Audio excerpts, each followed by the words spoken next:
Hello and welcome to Through Women's Eyes, the 2020 International Film Festival here in Sarasota. I'm Veronica Rogers, and tonight we'll speak to many women who have created and produced films about women by women on International Women's Day. Tonight we'll speak to filmmakers, directors, and just talk to all the people that have created these beautiful films that make a difference in people's lives. I'm Veronica Rogers. Stay tuned.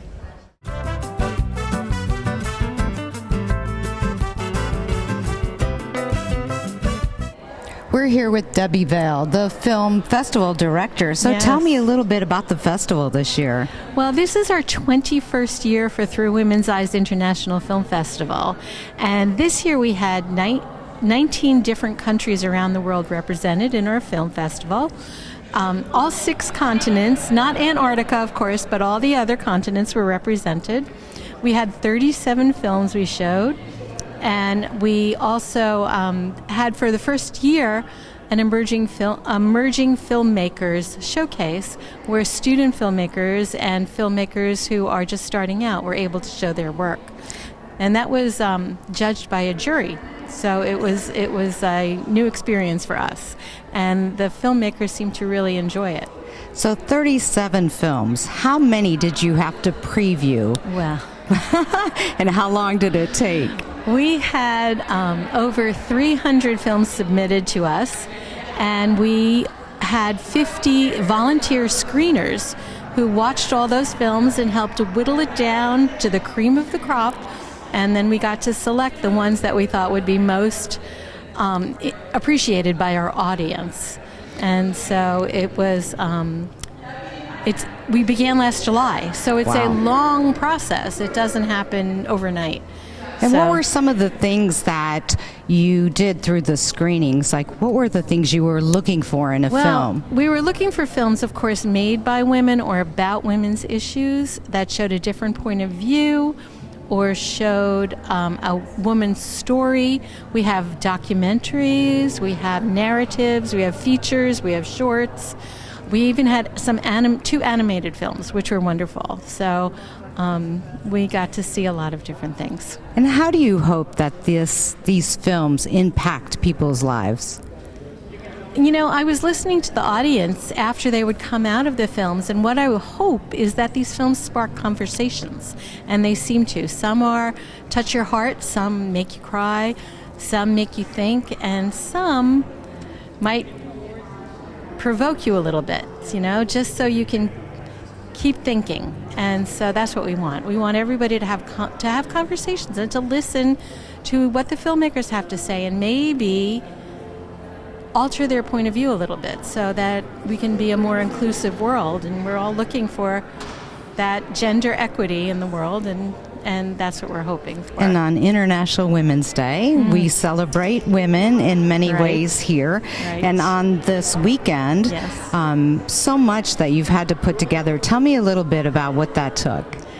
This is an intense weekend for those of us who work the festival. We had a Friday night opening night. This is the first year we had an actual opening night because we had been with Sarasota Film Festival and we've broken away and we're doing our own film festival now. We appreciate all the things they've done and we've done together, and now we're out on our own, which is how Through Women's Eyes started. We started on our own. And so we had an opening night at Burns Court, and then we had 2 days at the Regal Hollywood 11, and we are here the whole, yesterday we got here at 8 o'clock in the morning and we were here until after 9. And then today was less intense. We got here at 11. So it's a lot of work. Weekend, a lot of hours. But it's a lot of meetings. We had a regular phone call every week where we discuss what needed to be done and who was going to do it and how we were going to fit it in. So it's a lot of work, and I have a full-time job. Oh. So this is a volunteer job for me and for everybody who's on the committee.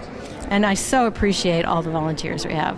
And how long have you been doing this? This is actually my second year. I started last year with Scott Osborne, the president of UN Women GCC, and she is an old friend of mine, so she brought me on board and thought this would be a good fit for me. And so it's fun. And what do you want women to take away from this evening? Well, I don't only want women to take things away, I want men to take things away too. Good point. And I want everyone to look at each other with fresh eyes and with eyes of acceptance. So that is how I'm hoping things go. Well, we thank you for all the hours of hard work and helping bringing this to life. Oh, you're welcome, Veronica. It's been a pleasure. Thank you, Debbie. Thank you. All right, have a great evening. You too. Bye. Bye. We're here with Scott Osborne, who is the president of the Gulf Coast chapter. I love your outfit. Thank you very much. It's International Women's Day. I know, and we're celebrating for sure. We are. Tell me a little bit about your involvement with the film yes, festival. I'm the president of the chapter, and this film festival is one of 5 productions that we do. We actually do things throughout the year, and we're an all-volunteer nonprofit. And what we do is work for UN Women, whose goal is gender equality. So we do a wide range of things to promote gender equality. We have a lunch in the fall, which is an issue-oriented lunch. This coming year, we're going to be at Sarasota Yacht Club. Oh. We have a walk in the winter. We do an event with Bookstore One right here in Sarasota. We do work with a local charity about getting men involved, and we do this film festival. This is our 21st year hosting this film festival, and it's probably the thing we're best known for.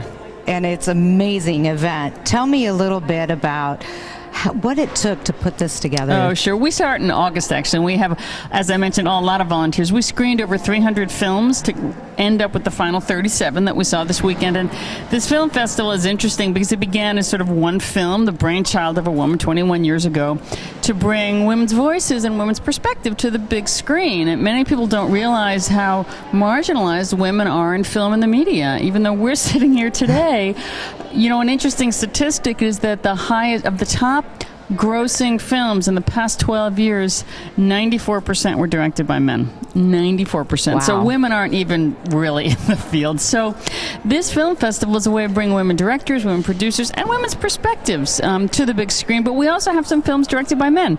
But they show interesting and inspiring women. So it's for all audiences, and we're also very international. I will tell you that. This year we had films from 19 countries. We really pride ourselves on that. So you see things you wouldn't see in other places. That's so true. And some of the women, I understand, the filmmakers, in their 80s. Is that correct? Yes, actually, we have one film this year called Sensei Frank Kicks Ass, if I can say that. I think I can. You can. And it's about an 80-year-old woman who is just amazing. She's lived all over the world. She was, in the Foreign Service. She's a martial artist. She's a black belt.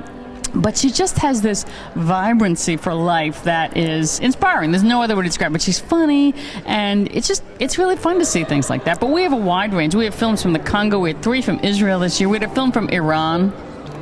How often do you see films in Iran? We had our opening night on Friday this year at Burns Court, and that was actually a film that's of interest to all people about how pharmaceuticals and pharmaceutical drugs have been used to cure mental illnesses that at one time were just considered to be part of life. Things like grief and minor anxiety were considered to be part of life, and now they've essentially been medicalized, and was exploring that issue, which was fascinating. Wow. So that was their opening night film. And so many interesting moments in the films, and celebrating like this woman's legacy. It's incredible what women have been through and their struggles to create the films. It is true, and we actually have filmmakers. A lot of them come here. Tonight we're going to have, I think, filmmakers from 14 different films. They love to come to our festival. They love to come to Sarasota, and it's really neat to talk to them. I'll tell you something else. This year we had a lot of films about sexual harassment and sexual violence, and we said this was, a couple of years after the Me Too movement. It's in the news all over, and many women really wanted to write about drive, document, film the experiences that they knew, or their mothers or their sisters. So we really started to see that come to the screen. And some of them are funny, some of them are moving, they're all wide range, but you see what's going on in society worked out on the screen. And we don't think about that on a daily basis. We just live our normal life and we forget about what people are going through. It's true. We have a film this year from the Democratic Republic of the Congo that's not on most people's radar screen on a daily basis, but there's millions of people. And we heard about the story of women who were living there after the Civil War. And I mean, that was one of our most gripping films. And it's interesting. I think we want people to be moved, to be inspired, to see something different. You know, you can stay home and watch your streaming services and be entertained, but we want people to really think a little differently and see the world a little differently after our film festival. And what would you like people to take away from this evening, or this whole weekend? Yeah, sure. Obviously, I want them to come to our film festival next year for our 22nd year. We'll probably be doing some more fun, different things. I will say one other thing we did this year was we had an emerging filmmakers showcase for the first time for young filmmakers, and it was stupendous. Those films were just amazing. So we hope to do that again. But you know, I want people to think a little bit differently about film, and I really want them to think when they go to films to see if there have been women involved. Women don't have to have the only perspective, but we are half the population. If none of those viewpoints are on the screen, then we're missing a lot. We really are all missing a lot as a society. So look out for those films and support them. They really need people to support them. Well, Scott, we thank you so much for all you do to help create this and bring it to life. Thank you very much for coming. Thank you. Thanks, Scott. We're here with Jilly and Thomas. So great to see you this evening. Thank you. It's so wonderful to be here. Tell me a little bit about your film. Okay, A Chance is a short film that started out when I got cast in a play called Be Still. That was the original title. And I just thought that the dialogue, the characters, the situation was so interesting that I said to the playwright, how would you like to make this into a short film?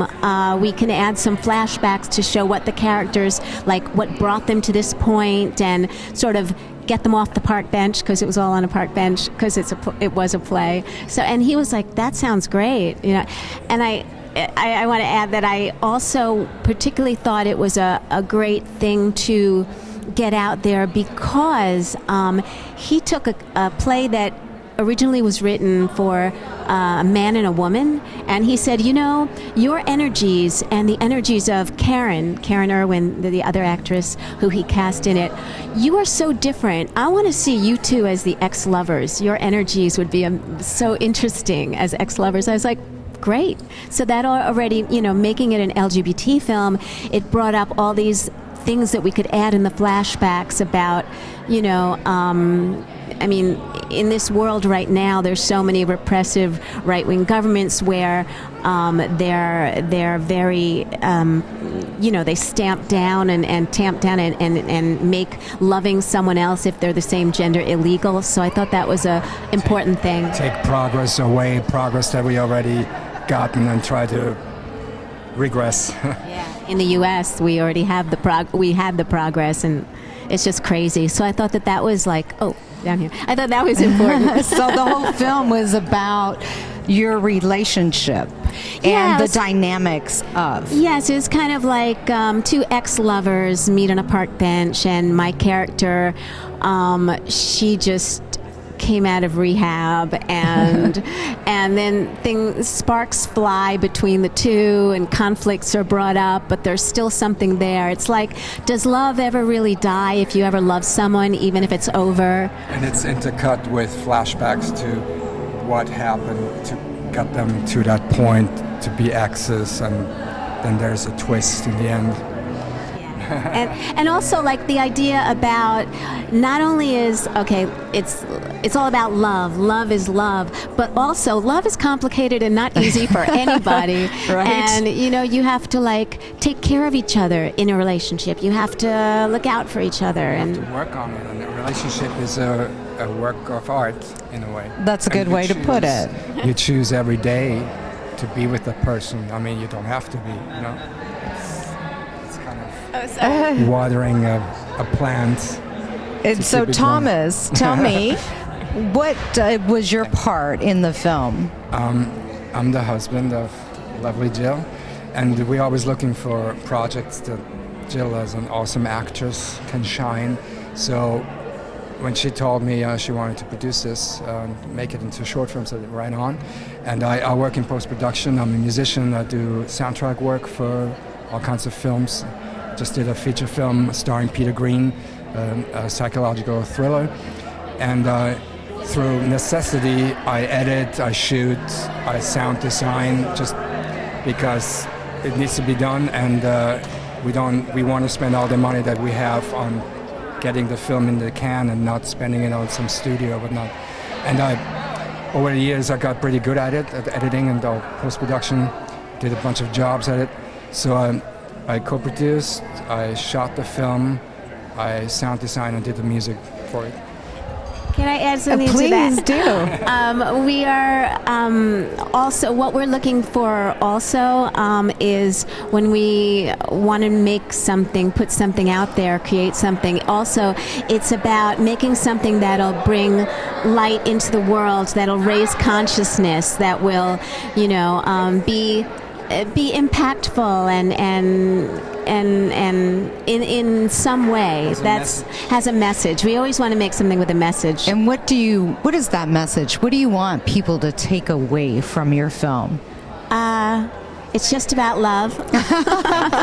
And the work of art. And take care of each other. Yeah. And you, as the filmmakers, but you co-wrote, produced, directed, acted? Yes. All of it? Yes.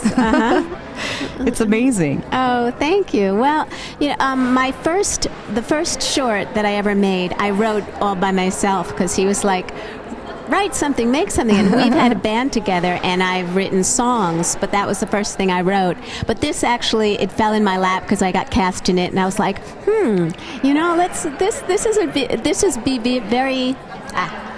speak. I'm an actress. I can speak.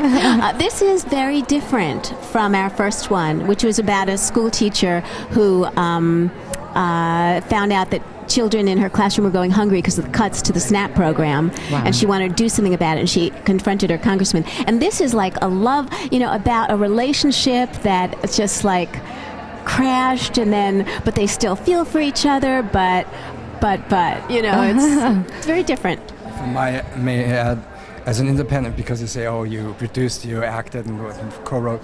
As an independent filmmaker, it's very important that you learn a lot of aspects of filmmaking, like that have a basic grasp on shooting, on how to record sound well, editing, because that way you save a lot of money. You want That is true. the few $1,000s that you have. Don't go to like some studio, some editor who a lot of times doesn't give a flying something about it. And so you care about your project. So really, that's why also as an actor, sometimes the actress goes out for auditions, and the roles are not really very specifically good for you. So as an actor, you should also create stories that show you off well and that you're good at and show you right, and then that's on your reel, and then it shows you off, and you get the better gigs next time. I was going to say, he definitely makes it much easier to make our work because of post-production. It gets so much easier, when you have it in-house. Well, I want to thank you so much for being here this evening, and obviously the two of you are a work of art, and we wish you the best on your film and look forward to more in the upcoming years. Thank you so much. It's such an honor to be here at this. This is such a beautiful festival, and we've seen so many important, powerful, beautiful things here, and met wonderful people. So thank you all for having us. Yes, thank you so much. Have a great evening. Thank you. Thank you. We're here with Wendy Ratliff and your film, Medicating Normal. Tell me about it. What an intriguing name, and so much that is happening in society around medications. Yeah, well, thank you. We made this film because my co-director and filmmaking partner has a family member who had been at one time a very high-functioning, successful young woman. She was a Harvard graduate, and she was working, and she fell into a depression, and she got put on what started out with one psychiatric drug. I think it was an antidepressant, but as time went on, one drug didn't work, and she ended up on 4 or 5 drugs. And then she ended up not being able to work anymore, and she was on disability and got other diagnoses. And at a certain point, my friend started wondering, if all this mental health treatment works, why is my family member deteriorated over the last 20 years? And she found a book called Anatomy of an Epidemic by Robert Whitaker, which really goes into some of the problems and shortcomings of a lot of the commonly prescribed psychiatric medications. So it's not to say that these drugs don't sometimes work, and they're not sometimes very useful, particularly in the short term, but the good science suggests that many of these drugs shouldn't be taken long term, and certainly shouldn't be taken in cocktails of multiple drugs, and that if a drug isn't working well, it's better to go off that drug than to add another drug, to layer a drug on top of a drug. So we started making the film. We put out announcements on Facebook that we were looking for people that wanted to share their stories. And we met a lot of really amazing people who we followed over the course of about 3 years. And then we started interviewing psychiatrists, particularly academic psychiatrists who had done research on this area of the side effects of psychiatric drugs.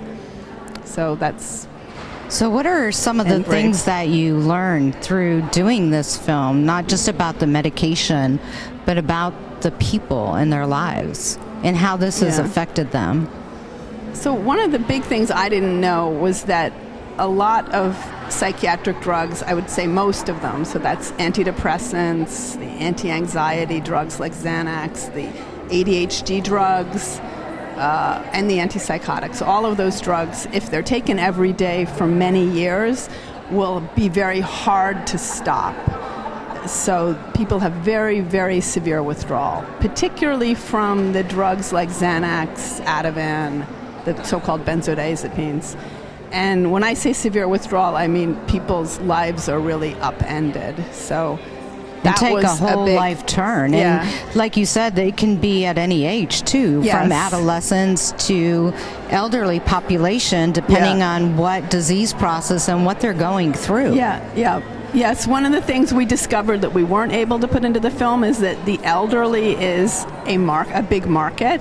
So many elderly people that have never in their whole life had a mental health diagnosis will, after a spouse dies, be prescribed often multiple psychiatric drugs, really to deal with grief, which, seems not very safe. So, what is one thing you want people to take away from your film? I guess one thing would be to get informed about any medication that a doctor prescribes you. You can actually go to its Google FDA label with the name of the drug and read all the side effects. And if their side effects are on that label, it means they're not uncommon, because drug companies don't like to put side effects on that label. And I guess the other thing would be to really realize that every prescription medication is going to have positive effects, but it's going to have other effects too. And like you said, you don't think of the long-term effects. Well, we thank you so much for creating awareness in this society with your film, and we hope to see much more from you in the future. Thank you. Thank you for the being interview. here. Okay. Thank you. Okay. We're here with Christina, and your film, you're part of the emerging filmmakers here at Sarasota in the Through Women's Eyes. You're here from Germany, so tell me a little bit about your film and its name. So my film's name is Cargo. It's a short film fiction, but based on a real story. It's about a human, like a refugee transport that happened in 2015 in Europe. So It was a truck that was brought by the smugglers from Hungary, and it's supposed to go to Germany, but it was just left on the side of the road in Austria, and opened 24 hours later by the police in Austria because it was found on the street, and all of the refugees inside were dead. Wow. So it was a really shocking case in Austria and Germany. So that was the cargo, was that refugees. was the case, yeah. And Wow. I made a film about this event, and yeah. And you said this was for your thesis for school. Yeah. I read it in the papers, and it was it made me so angry that this happened in Europe, because this was not really the Europe that I felt that I know and grew up in, you know. And so I felt like, because I felt it's such a big injustice that happened to these people, because they suffocated in this truck.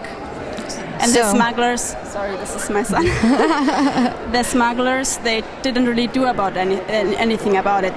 They hurt them, but they kept driving. And then when they found out they are dead, they just left this truck on the side of the road.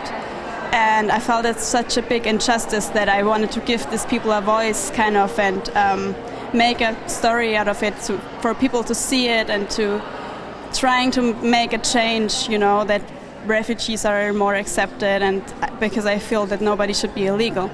And that's really what inspired you, was reading this story and wanted to bring it to life in film.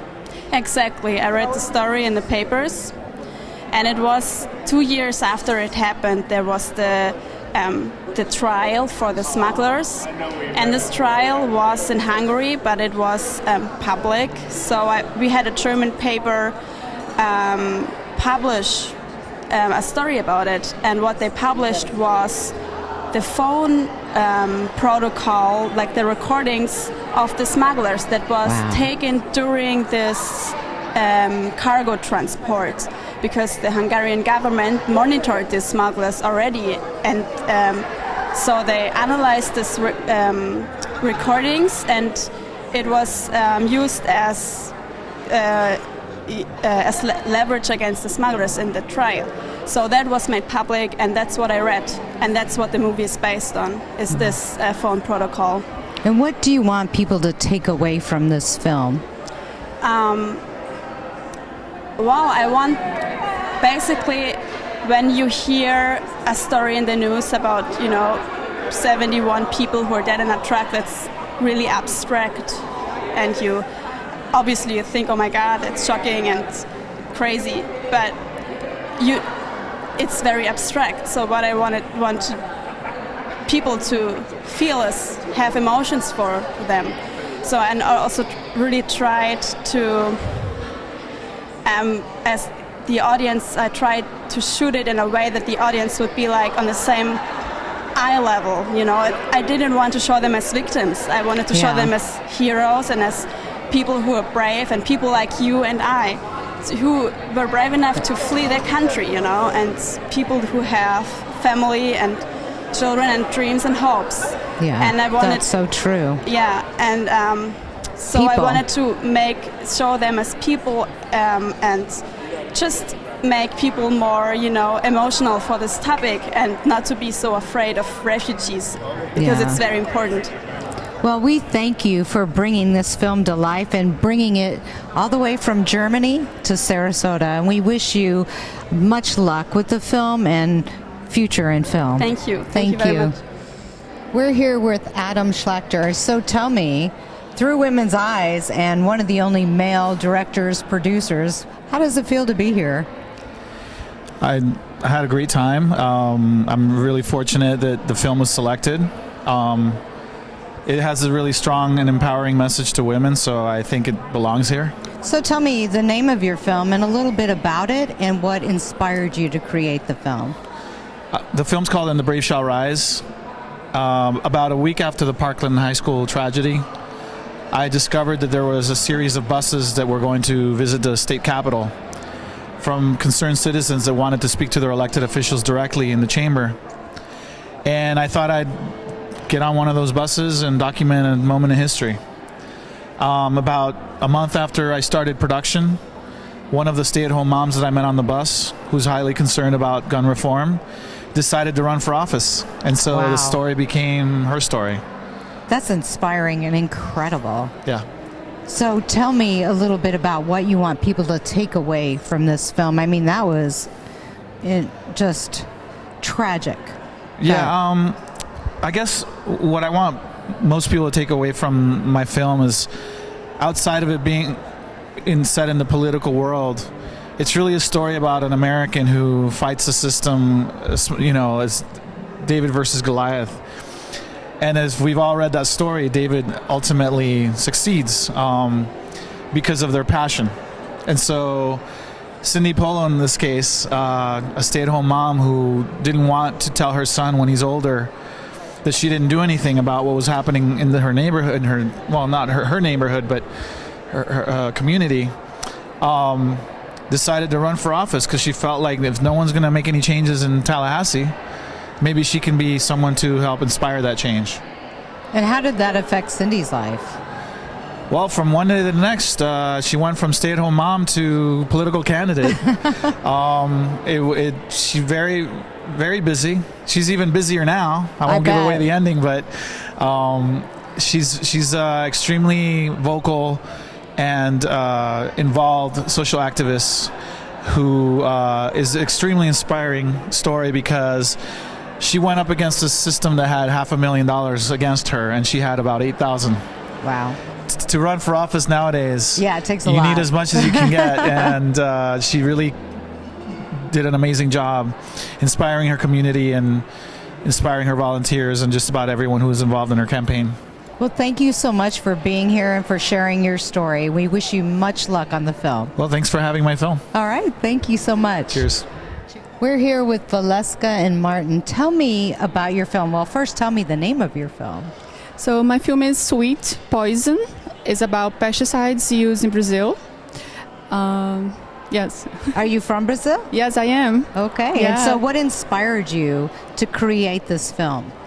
So in 2013, I was invited to travel the northeast of Brazil, just documenting families who had their loved ones lost because of the use of pesticides. So on that journey, I was the photographer, and my colleague, Melquiades Jr., he was a reporter, he was a writer. So together we travel, and the series was a series of reports that went in the newspaper. Was very well received in Brazil, and it was very important to have that written because it was the most important thing right about this theme in Brazil. So after I learned the problem, I was I didn't know about anything that was happening like 2 hours away from my city. And I learned because I got invited to do this special. And that's why I choose. I came to U.S. to study. I came to do my master's here, and I had to choose a topic to do a project about, and I chose the pesticides used in Brazil as my topic. And I think you said earlier in the presentations that Brazil is one of the largest exporters of fruit. Yes, we are. Yeah. And the pesticides that come along with that. Yes, we are the #1 consumer of pesticides in the planet. And Martin, tell me a little bit about your involvement with the film and really what you took away from creating this film. So we think it's really important to just basically show the information, like let people be informed about this subject because, like you said, Brazil is the #1 consumer of pesticides and #1 exporter of fruits. So the fruits are going all over the planet, and around the world, certain pesticides are being outlawed because people are learning how dangerous they are. But in Brazil, they say keep them coming, and they were legalized 474 in 2019. Wow, you just don't think about that, right? Yeah, they're called it the year of the poison. So basically, we just want what we really want is to advocate for workers' rights, so the workers can have protection while they do this job, because that's what's going to keep them alive and keep them because everyone needs a job and everyone needs to support their family. So at least give them protection. But you know what? That's something you don't think about, the aspect of the workers dealing with the pesticides. You think about the consumers, but not people who are working with it on a daily basis. What is one thing you want people to take away from this film?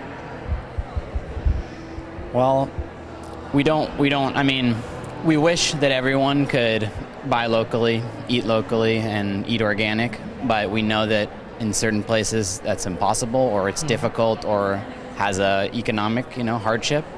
So we just basically want people to know what's going on, and know that it's a it's a global problem, it's a human problem. These people are dying to put fruit on other people's plates. So I think if the more people know about what's going on, then the more everyone else can make a informed decision. And I think that's what's so important about this film festival, and what we are seeing through these different films, educating and creating awareness. And we thank you for doing that. And welcome to Sarasota, and thank you for being here. Thank you. Thank you. We're here with Bonnie and Michael and your film, A Funnel of Dreams. Tell me about it. Well, the concept was that it was so impactful for us to have a child. We waited until I was 40 to have a child, and Mike was 41, which he might not want me to say. But anyway, we waited for a long time to have her, and we knew how much of an impact she would have on our lives. And so we wanted to really document that experience of what it's like to have a child, and how when we used to go to film festivals, we would go to every single movie. Now we have to figure out how we're going to go to all those different in between things. All the timing as a parent. And that sort of negotiating how we're going to handle everything. But it's the most beautiful and wonderful thing to be able to have a child, and we feel so grateful that we have Daphne, who's our daughter. So we wanted to show what that was like for parents, so they could think about what experiences they have when they're trying to negotiate having a career and also being a parent. So we did a comparison with the US and the UK. And so what was that comparison like? It was really interesting. So we decided to go for 6 months and live in the UK. You did? Okay. Yes. And we lived in a very small town in Wales, which was a very new experience for me, having lived in New York City and being more of a city person, and delving into a new community. And we had such an amazing time because we had burner phones, we didn't have our cell phones, we didn't have technology, and we really got to sink into the experience of being new parents. While you were a new parent, you took a journey across the pond and lived there for 6 months and just had this whole new life experience. Yes. I mean, what was the most impactful thing in that journey? I think one of the things I most want to share with parents is the fact that we got to do this thing called Pajama Drama, which was about expanding a child's imagination. And we learned that Wales is the only country that legislates for a children's right to play. So we got to, as parents, experience this opportunity to be with our daughter and really spend time with her and watch her imagination grow. Wow. So that was just so beautiful. And we got to take her to castles and do all kinds of things that we kind of always dreamed up. So. And Michael, tell me a little bit about it, from your aspect. Yeah, well, the thing for me is we were able to both take 12 weeks off for family medical leave after Daphne was born. And I'll never forget dropping her off at the daycare when she was 3 months old, and I had to go back to work. She had to go back to work, and I just remember crying on my way, to work in the morning, saying, I am just not ready to let this baby just be handed off to basically a stranger. So, we both had to work, and then when Bonnie talked to me about possibly doing this project, I said, I'm all on board with this. I think this is great because we got to spend time, the three of us, just traveling and making this documentary together. So that was the genesis for me, is I knew families needed more time to be with their newborns. So. And that's amazing, especially when you talk about having children later in life, because you've had all these experiences of, I can go and do whatever I want to do whenever I want to do it, and then all of a sudden breaks. and life changes. Yeah. So to share that with the world, what do you want people to take away? Well, that's kind of the title, exactly, kind of distilled, Yeah. because you're full of dreams. You have millions of dreams when you graduate college. And then you have a child, and it's all funneled into that one little being. So that's where we came up with the title, Funnel of Dreams. And, you could talk more about that. Yes, we took our time when we were feeling that we were ready and we really wanted to become parents, and I think we were so fortunate that we were able to do it at the ages that we were, and we had a lot of life experience that I think we've been able to share with her, and she really is quite a worldly little girl. So everyone was kind of really noticing that when they got to meet her yesterday at the festival. So she's 9 years old now, and she really has had such great opportunities and has been to a lot of places that were very special for her. And she seems to remember her experiences living overseas. Think about the impact you've made in her life and the growth that you've created in her. I mean, it's been so impactful for her and such an inspiration to others to say, hey, we can do this, and, let's expand the world.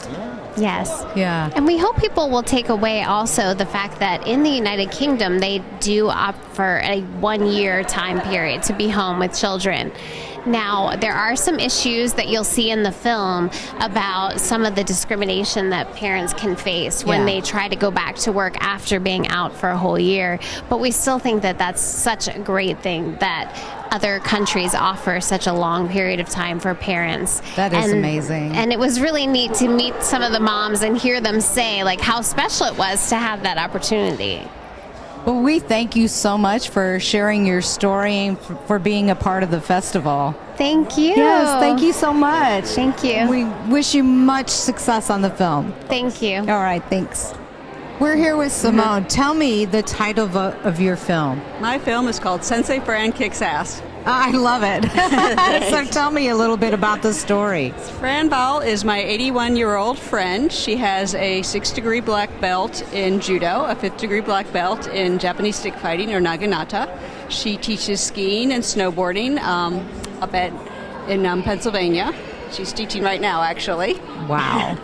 And she's traveled the world with the Foreign Service. She's had an amazing career at a time when very few women worked in the Foreign Service.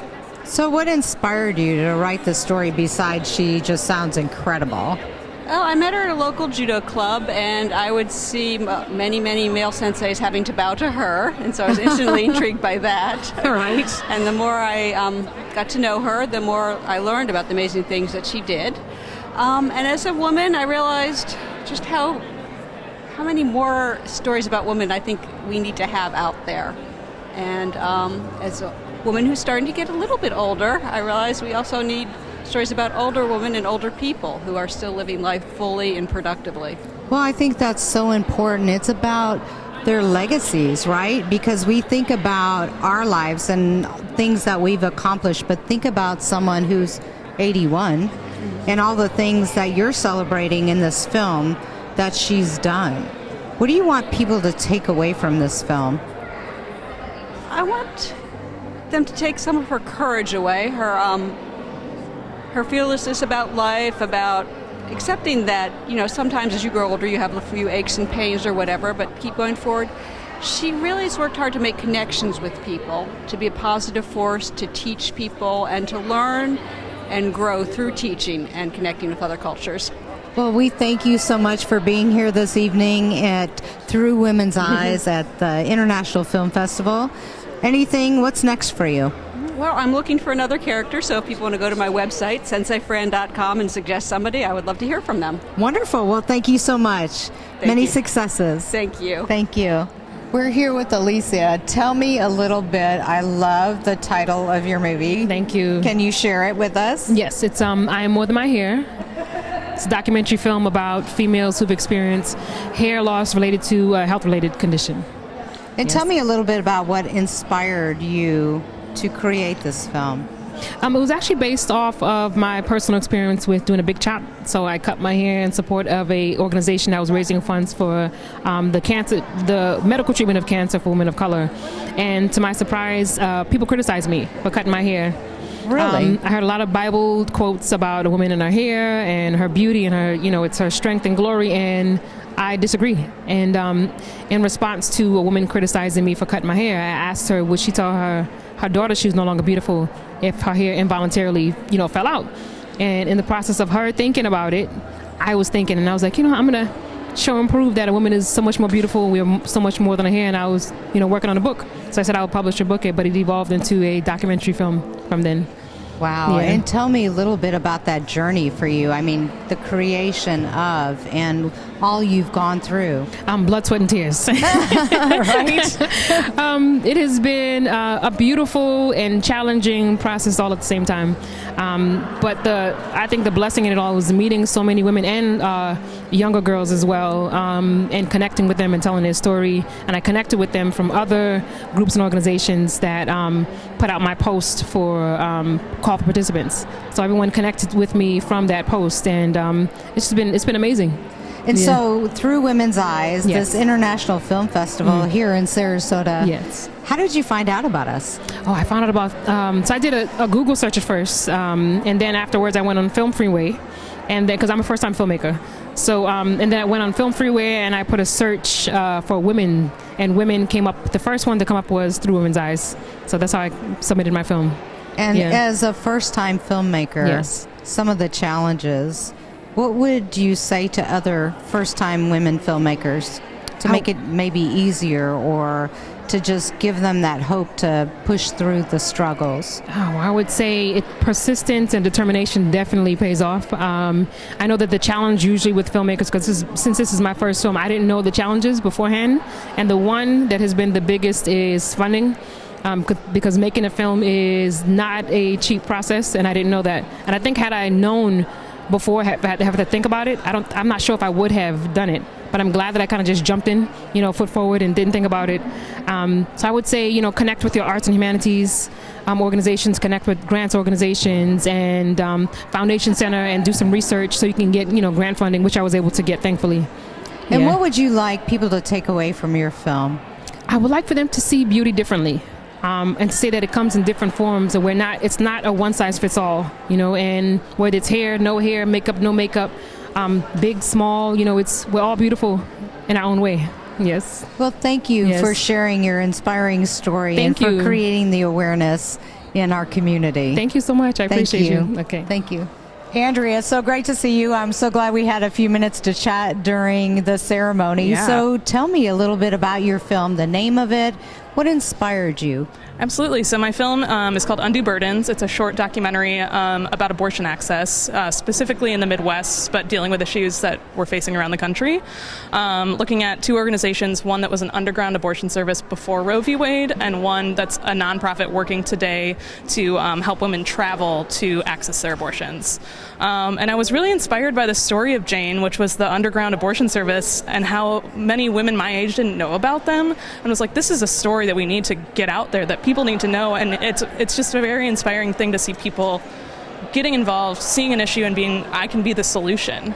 And how did you find out about Through Women's Eyes and this film festival? I think I was just looking up women's film festivals, and I came across this one, and looking at their past films that they'd screened, they seemed so fantastic. And then also they'd screened a film about Heather Booth, who is also an interview subject in my film, because she started Jane when she was still at UChicago. So seeing that they screened something about Heather Booth, I was like, oh my gosh, this seems like such a perfect fit for this. So I applied, and here we are. And so being a part of this film festival for the first time, what have you learned as a relatively new filmmaker? What have you learned, and how will that change the way you do films in the future? I think it's was really inspiring seeing this festival programmed in a way that these are issues that women specifically care about, and these are things that kind of both rile you up and inspire you and make you want to take action and make you feel things. So I think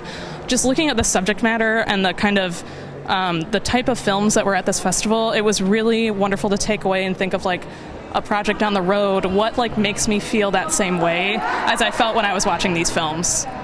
And what is one thing you want people to take away from seeing your film or being a part of this film festival?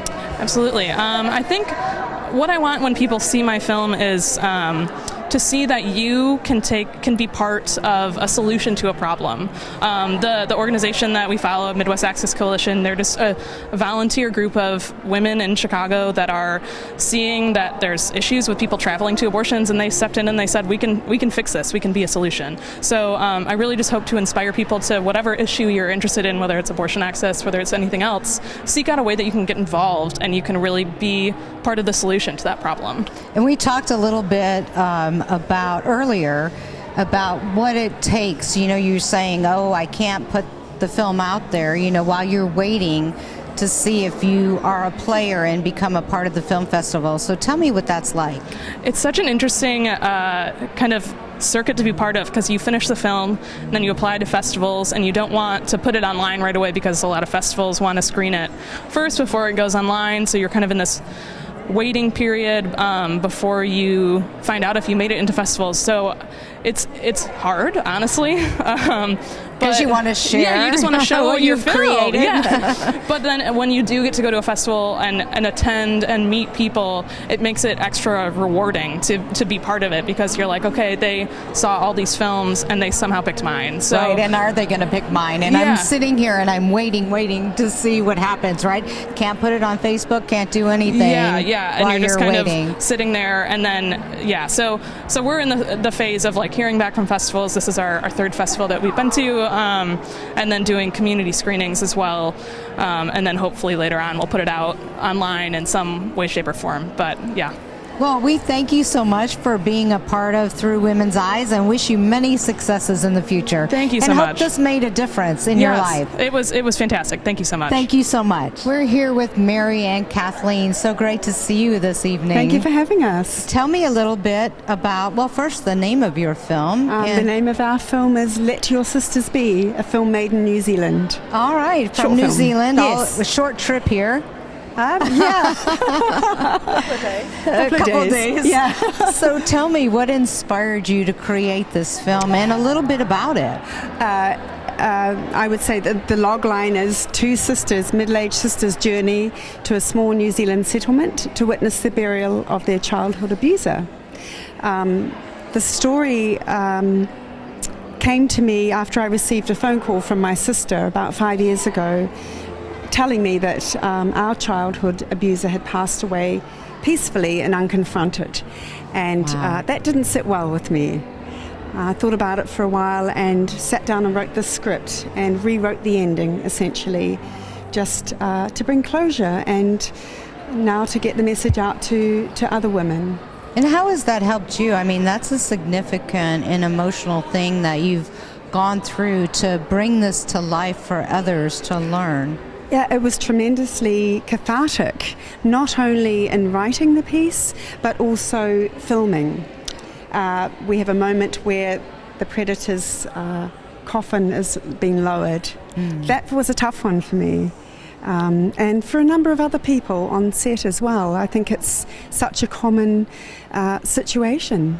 So a lot of people deal with this on a day-to-day basis. And the emotion, and you said as that coffin closes, that's it, but it stays with you and you relive. And what do you want people to take away from this film that are in similar situations? Oh, well, I think the beauty of this film is that it's a gentle film. It's non-graphic, and it was written so that children could see the film, and it highlights the subtleties of grooming. So this was a man that was trusted, like so many. He was charismatic, outgoing. My parents trusted him, and they were nurturing and attentive parents. So I just wanted to show how subtle it is, just not to create fear, but just to invite us all to be guardians. Wow. And Kathleen, tell me a little bit about your involvement. You produced the film? I did produce the film and co-produced it with the director, Aileen O'Sullivan, who is a friend and neighbour where I live in Auckland. She approached me. She said she'd been given this script she'd like me to read. I'm not normally in a producing role. I'm a story person. I work with film scripts as a script supervisor and script editor. But she decided that she would like to direct it and not just have the whole producing responsibility. It's always good to shake yourself up and, Right. do something, recreate. It's a great industry to reinvent yourself. Yes. So tell me how this film has affected you as a producer. It was interesting because I had a long career in film, 25 years, and it certainly, I had an idea, I suppose, of what producers did, a good idea, but doing it myself meant that I had to have a much deeper understanding, particularly in the post-production side of things, which I thoroughly enjoyed. Just being involved in organising the music and the subtleties of the editing, and I enjoyed it. Yeah. Wonderful. And Mary, tell me a little bit about what you want people to take away from this film as we come to the closing evening of Through Women's Eyes at the International Film Festival. Well, first of all, we are both so grateful to be here. We feel that this is exactly where this film needs to land. What a wonderful festival, met some great filmmakers. The takeaway is just to pay attention, to tell your story, not to be afraid to tell your stories, or process your story in any way you feel is the right way. There's no wrong way. And as a filmmaker, how has this event over this whole weekend changed how you look at filmmaking, or changed what you want to do next? Oh, I think it's charged me up. I just want to get home and do some more writing, and it's nice to have an endorsement, I have to say. Wonderful. Yeah. Well, we thank you for flying all that way from New Zealand to be with us here in Sarasota, and we wish you much success. Thank you so much. Thank you. Thank you all so much for coming. I know everyone wants to chat and talk about films and eat and drink, but we're just going to have a few comments, and I want you to meet our filmmakers, and we have a few things to say, and then we will let you all enjoy the evening and some of our wonderful international food and drink and each other and our filmmakers. So I'm Scott Osborne. I'm the president of the local Gulf Coast chapter of UN Women USA. I'm also the chair of the film festival. Most of you know. Thank you.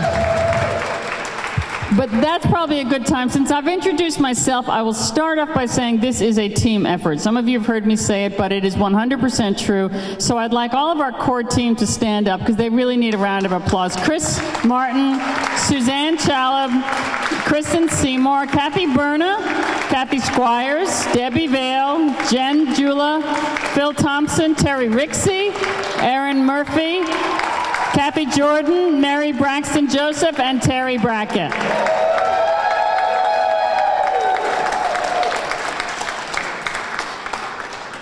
Anyone who wants to join this team, you'll join some really fun people, and it's an incredibly supportive group, and that's what makes it all worthwhile. So thank you to all of you.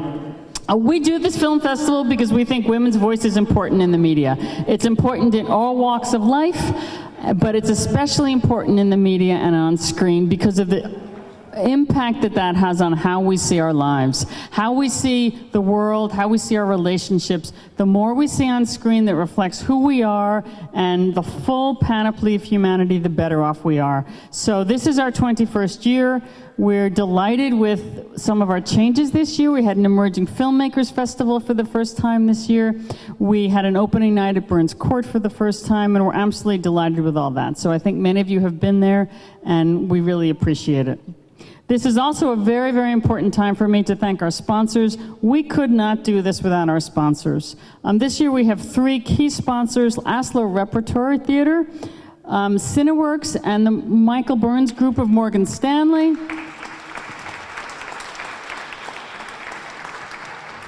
Morgan Stanley and Cineworks have supported us for a number of years, and we absolutely could not do this without it. So we really appreciate it. When you see their name, thank you. Many of these people are here tonight, so please extend your thanks because we certainly are very grateful. We will be having awards after we meet our filmmakers. Excuse me. I also want to say something a little bit about our international food. It's very important to us that it's International Women's Day. One of the reasons we did the festival this weekend is because of International Women's Day.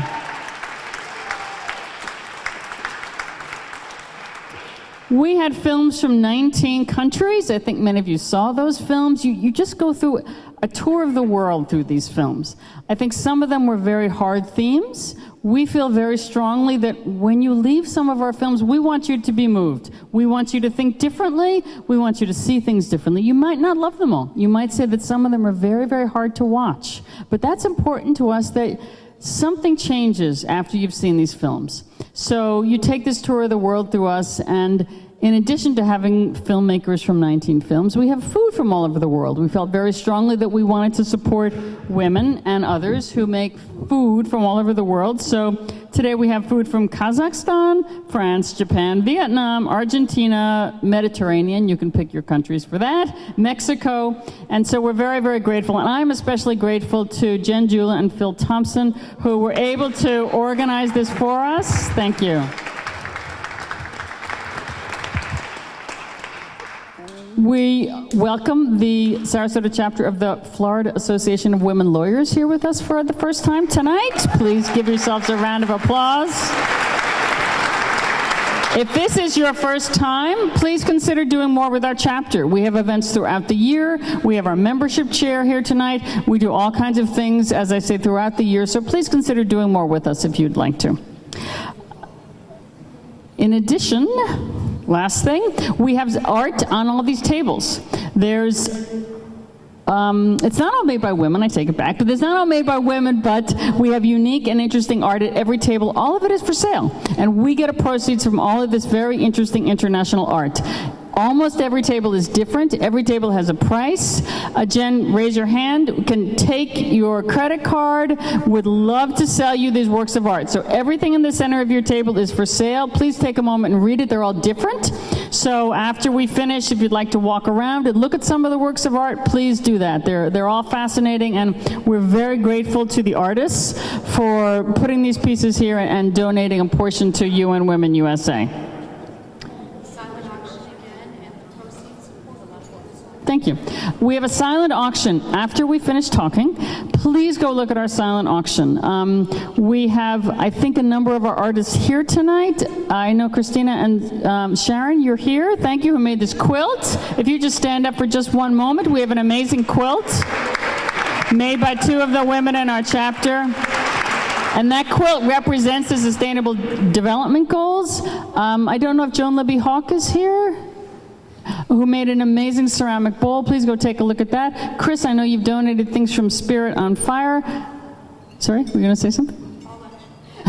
Sorry, the fall lunch, yes. We have a fall lunch on October the 17th. But go check out our silent auction. It's very important to us, and we have some wonderful things there. Now I'm going to turn this over to Chris Martin. She will introduce our filmmakers. After the filmmakers, we will have our awards. Thank you. So normally we run a panel, but we have, I think, 16 filmmakers here, so we can't do a panel. But what I'd like to do is I'm going to call you up, in order of your film for the weekend, and I'd like one of the people representing the film to give us 2 sentences about your film, in case somebody hasn't seen it. I've got liner notes, but I'd rather hear your description of your own film than me reading from something we wrote. So first, if we could have Wendy from Medicating Normal. Is she here?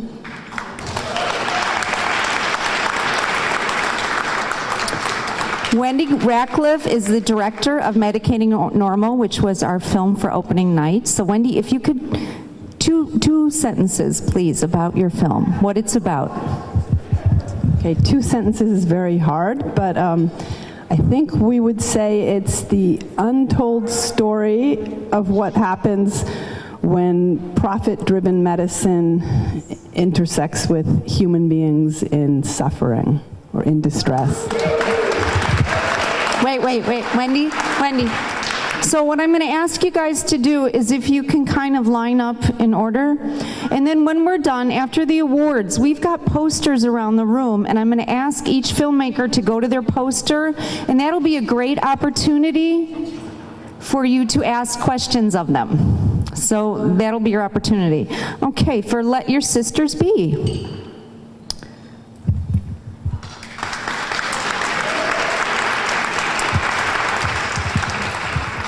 So please introduce yourself and then 2 sentences about your film, what it's about. My name is Mary Sewell. I'm the writer and executive producer, and Kia ora from New Zealand. My name's Kathleen Thomas, and I'm the producer of Let Your Sisters Be. This film is Mary's story. Mary was brave enough to write it and tell it, and sanctioned us with taking it to the screen. So thank you, Mary. And thank you to this festival. We feel that this is taking traction now. It is made as an education piece, hopefully, for onward change for sexual abuse and healing and recovery from that. Mary, can you give us 2 sentences for people who haven't seen the film? What is it about? Oh, for those who haven't seen the film, it's essentially about 2 middle-aged sisters who journey north in New Zealand to visit a small community and to witness the burial of their childhood abuser. Really, they're going for closure, to see him buried. The reason I wrote the film was I wanted to rewrite the ending so that it was cathartic. Yeah.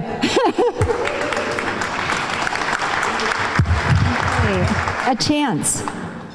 Can you guys come over here? And this door is just going to open and close, sorry. Introduce yourself. Hi, I'm Jilly Simon, and my film is A Chance, which is, our log line says, does love ever die? And it's about 2 ex-lovers who meet on a park bench, and conflicts arise and sparks fly. Because love lasts, but sometimes 2 people might not be right for each other. And also the other thing about it is the playwright made it, he wrote it originally for a man and a woman, and then he decided he wanted 2 women to play the ex-lovers, which I thought would make a terrific film, because just to put out there in the world more messages that love is love. And the brave shall rise. Adam. Sorry about the door.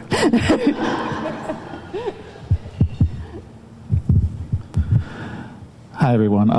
My film is called And the Brave Shall Rise, and it is the inspirational and hopefully empowering film about a stay-at-home mom from South Florida who, impacted indirectly by the Parkland High School tragedy, decides to run for office to help inspire change within the state representative chamber of Congress.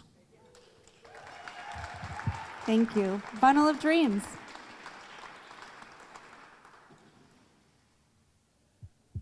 Hi everyone, I'm Bonnie Silvestri, this is Mike Silvestri. We wanted to tell the story of having our daughter and how much that impacts you, the combination of career and motherhood and parenting, and we really wanted to get that message out about how important it is to spend the early years with your child, and we feel like our daughter has turned into this amazing human being because we had that opportunity, and we really want more parents to have time with their child because that's such a crucial and amazing opportunity. So I felt this was the perfect year for people to see this because 2020, it seems like family leave is finally on the agenda. So very happy that you all had the opportunity, for those who were there, to be able to see it. Anything else? Okay. Sweet Poison.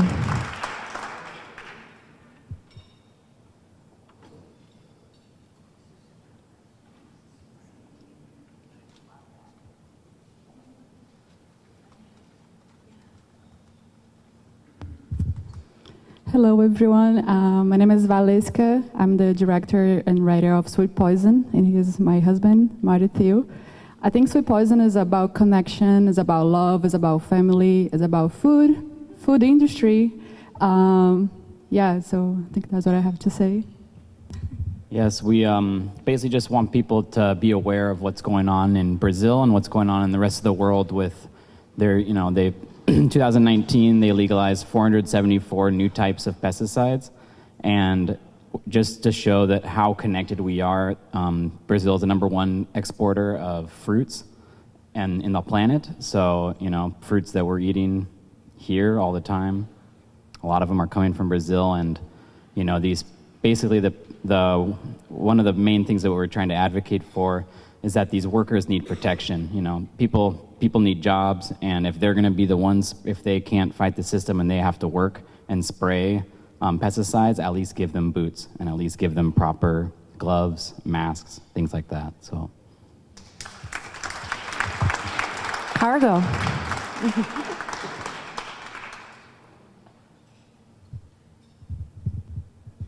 Hello, everybody. My name is Christina, and my film's called Cargo, and I wrote and directed it, and it is a true story that gives insight into human trafficking in Europe, and while it shows how cruel and inhumane it is when people are treated as cargo. And I wanted to tell the story because I wanted to show that this is what can happen when we close our borders, and because people who live in war zones, they will flee. I mean, we hide in our houses when a virus is going on, but if you get killed, if you go to the supermarket, then you will flee no matter what. And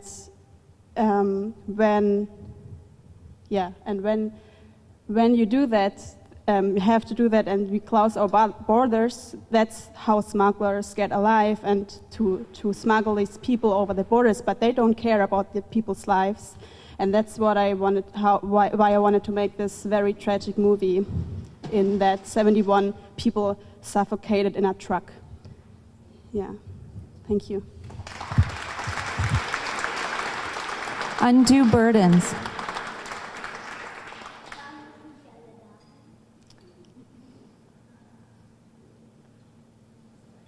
It's okay.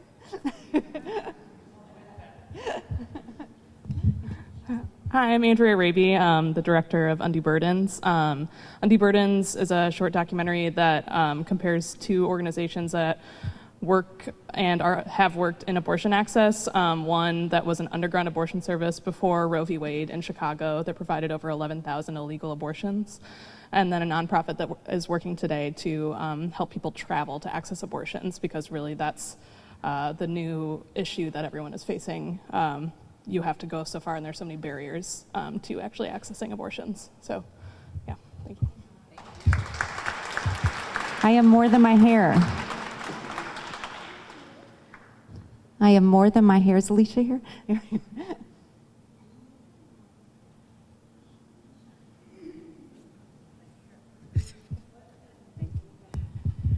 Good afternoon. My name is Alicia Cunningham, and I'm the director, producer, and cinematographer of I'm More Than My Hair. It's a documentary film about females who've experienced hair loss due to health-related illness and how they discover and find what beauty is in a world where the media defines beauty as a certain standard. Sensei Fran.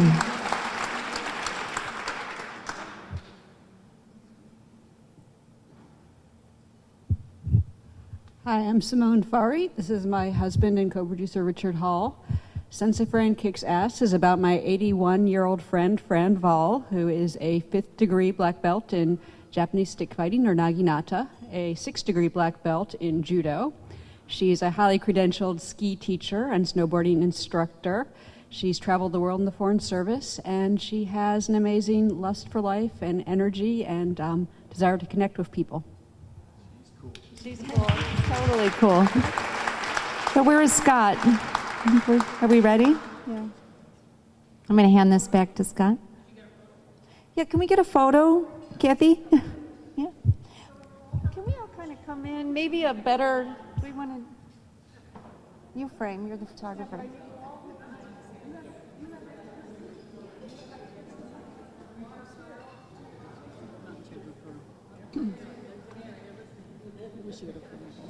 I know, I told her before we leave. And before the TWTE team leaves, I'd like a group photo as well, please, after we're done. Thank you.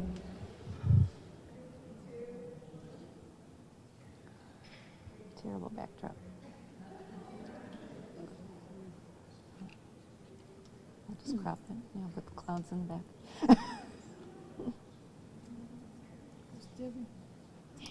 Debbie Vale.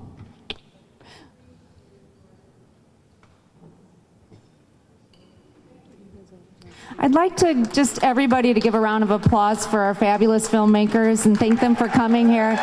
Woo! Really great work. Yeah. Oh, no. Yeah?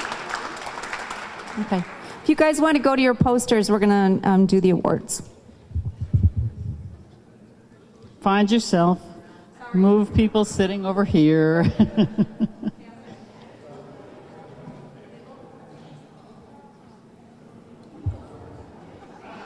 So find your posters. We love this moment. You get to stand around, and then afterwards, people can address their questions appropriately. Oh, she's by your poster. Let's move. Before we announce our Audience Choice Awards, I want to mention a couple of other things which got a little bit lost. I know one of our other silent auction creators is here today. We have a wonderful photograph from Ghana. Karen Chandler is here today. And please go look at this photo. It's amazing, and I know some of you will be extremely interested in it. The other thing I want to mention is in addition to our primary sponsors for this festival, we have many, many other supporters, and I don't want them to be unnoticed. Some of them are here with us today, and we're extremely grateful. First and foremost is the Coastal Eye Institute. Dr. Allison Menezes is here with us today. Allison, I don't know where you're, thank you. Dr. Menezes has been a loyal supporter year in and year out. She's the kind of person that we sort of call up when we need something, and she says, yes, I'll support you again. So we're really extremely grateful for that. Dillwig Companies, Karen Arango, Evolve Media, Women Make Movies, Regal, WUSF, and Mariash Luther Wealth Management. Bart is with us today. I don't know where he went to, but he's also, thank you, right over there. Also in charge of our wonderful music, so thank you very much. Now, this is a very big moment for us because we get to have awards. Many of you may know that we have had Audience Choice Awards for some years, and we're absolutely delighted that we have Audience Choice Awards. All those ballots that you filled out did not go for naught. So we have 3 categories, and the first is our narrative short. So think back for a moment in your head about the narrative shorts that you saw. We had 11 of them this year, and I'll tell you the winner, and Debbie will tell you a little bit about it and why we chose it. So this year's winner is Driving Lessons by Marisa Real from our opening night.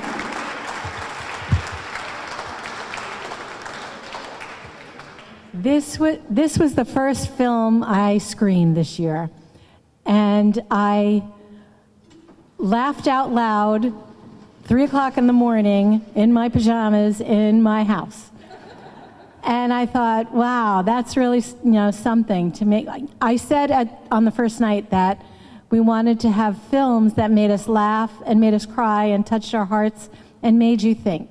And this one made me laugh out loud, and I heard a lot of laughter in the audience that night too, which made me feel really good. And it shows that even though a film can be in another language, in another culture, in another situation, we can all find humor in situations. And I know we appreciate the strength that woman had. So that was the reason. I know we really enjoyed that one. And how often do you get to see films from Iran? And the next category is our narrative features. So think back for a moment. We actually did not get a huge number of feature submissions this year. We had many more amazing shorts, which are wonderful, but we did have some great features. And this year's feature winner was Sima from Democratic Republic of the Congo, Matrai Ekwa. And we were very much hoping that one of them could attend, and some people were very generous to sponsor them coming, but unfortunately with visas and things, they couldn't make it. it was my dream that we had films representing all 6 continents. Not Antarctica, but the other 6. And so when I saw this film, I called Scott and I said, you have to watch it and see what you think. I was so amazed to learn about these women, as Scott told you before.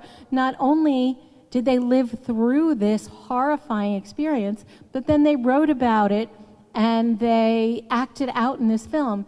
And as a teacher, I know that writing about your life is very cathartic. And it was, this one touched my heart.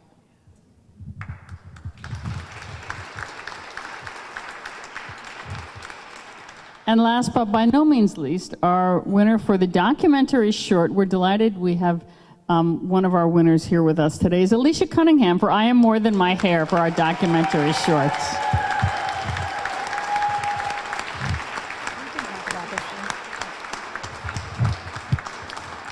Thank you, Alicia. This is a little token of our appreciation.